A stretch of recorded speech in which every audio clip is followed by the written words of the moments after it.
Media बंधुओं को भी ये कहना चाहूंगा कि इस प्रकार की मानसिकता कभी जब देश के विरुद्ध जो घटना घटित होती हैं तो उसमें आप भी अपने कैमरों को ऑफ कर लिया कीजिए। कांग्रेस के कार्यकर्ता हैं वो ये भूल गए हैं कि मोदी और बीजेपी का विरोध करते करते उन्हें ये भी ध्यान नहीं रहता कि हम देश का विरोध कर रहे हैं, भारत का विरोध कर रहे हैं। इसको मैं ये कहूँगा कि ये देशद्रोह है। देश की राजधानी दिल्ली में अभी एआई इम्पैक्ट समिट चल रहा है। ऐसे में आज इस तरीके से कांग्रेस यूथ के द्वारा विरोध प्रदर्शन किया गया। जेपी कोटिया जी है, जानने की कोशिश करेंगे, कैसे देखते हैं सर? आज जो कुछ हुआ वो देश को शर्मसार करने वाला घटनाक्रम था। ये कहते हैं कि घर का जो मुखिया होता है वो यदि मानसिक दिवालिया है मुखिया का, तो उसके बच्चों से आप संस्कार की क्या उम्मीद कर सकते हैं। इस समय जो कांग्रेस का शीर्ष नेतृत्व का जो मानसिक दिवालिया है, तो कांग्रेस के जो नीचे के जो लीडर, जो भी उनका नेतृत्व लीडर जो है, कार्यकर्ता है, तो वहाँ भी संस्कार कहाँ से आएंगे।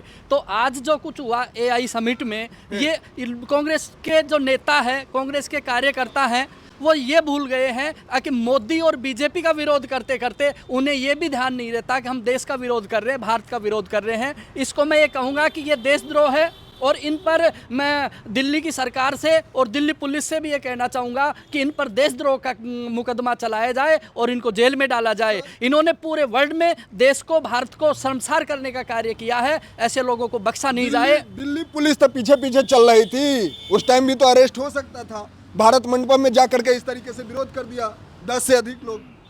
अब वो घटना क्या है कि अचानक घटना घटित हुई, पुलिस को भी समझने में थोड़ा सा उसमें समय लगा। लेकिन मैं आपके माध्यम से, आपके चैनल के माध्यम से मैं ये कहना चाहूँगा, मीडिया बंधुओं को भी ये कहना चाहूँगा कि इस प्रकार की मानसिकता कभी जब देश के विरुद्ध जो घटना घटित होती हैं तो उसमें आप भी अपने कैमरों को ऑफ कर लिया कीजिए, ताकि देश के बाहर देश की बेइज्जती नहीं हो। और कांग्रेस का तो जो मानसिक दिवालिया है, भगवान ही भरोसे है कि क्या होगा। ये लोग भूल गए हैं कि देश कहाँ है। और एक पार्टी प्रोटेस्ट कीजिए, करना चाहिए। मैं तो ये कहता हूँ कि कोई सरकार अच्छे से तभी कार्य करेगी जब आप उसका, यानी कि किसी चीज़ को लेकर, किसी विषय को लेकर प्रोटेस्ट करते हैं। वो होना चाहिए, लोकतंत्र में बहुत ज़रूरी है प्रोटेस्ट होना। लेकिन इस प्रकार की घटनाएँ जो देश को शर्मसार कर दे, देश की गर्दन झुकने का काम हो जाए, तो वो बर्दाश्त नहीं होगा। ये जनता देख रही है, हिंदुस्तान की सब समझती है। आने वाले चुनावों में, आने वाले समय में इनको जवाब देगी।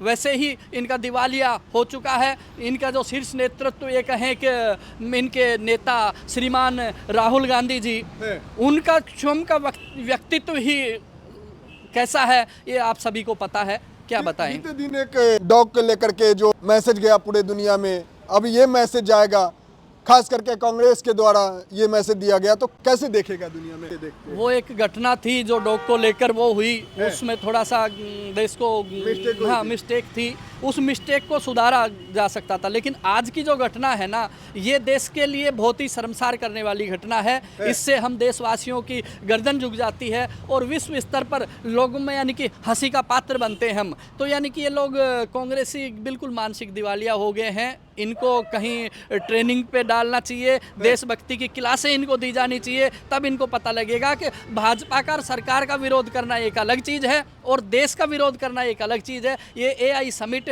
न केवल भाजपा और मोदी का था, ये हिंदुस्तान का था। इसमें भारत, यानी कि 100 से अधिक देशों के प्रतिनिधि या प्रतिनिधित्व कर रहे हैं। विश्व स्तर पर एक देश की अलग पहचान जा रही थी, उसको शर्मसार करने का कार्य किया है। तो ऐसे लोगों पर देशद्रोह का मुकदमा चला किया कि कल से जो है ना, कांग्रेस कार्यालय का, कांग्रेस दफ्तर का घेराव करेंगे, तो कैसे देखते हैं? बिल्कुल करना चाहिए और होगा। और इसमें मैं तो ये भी निवेदन करूंगा भाजपा कार्यकर्ताओं से, भाजपा कार्यकर्ताओं से ही नहीं, मैं इस देशभक्त जो लोगों से, जो किसी पार्टी से संबंधित नहीं है और वो अपने देश को चाहते हैं, देश के मान सम्मान की परवाह करते हैं, उन्हें भी सड़कों पर आकर और कांग्रेस कार्यालय का, कांग्रेस के नेतृत्व का इनका घेराव करना चाहिए और संदेश देना चाहिए कि ये देशद्रोहिता नहीं चलेगी और अब तुम्हें बख्शा नहीं जाएगा। ये ठीक है सर, समय दिए बहुत बहुत धन्यवाद। कुल मिलाकर आपने सुने, अभी हमारे साथ राजस्थान से सक्रिय भाजपा नेता डॉक्टर जेपी कोटिया जी थे। इनका जो राय था रखे, बाकी आपका प्रतिक्रिया क्या कहता है नीचे कमेंट में इंतजार करेंगे। मिलते किसी अन्य खास खबरों के साथ, तब तक के लिए दीजिए इजाजत। जय हिंद, जय भारत, वंदे मातरम।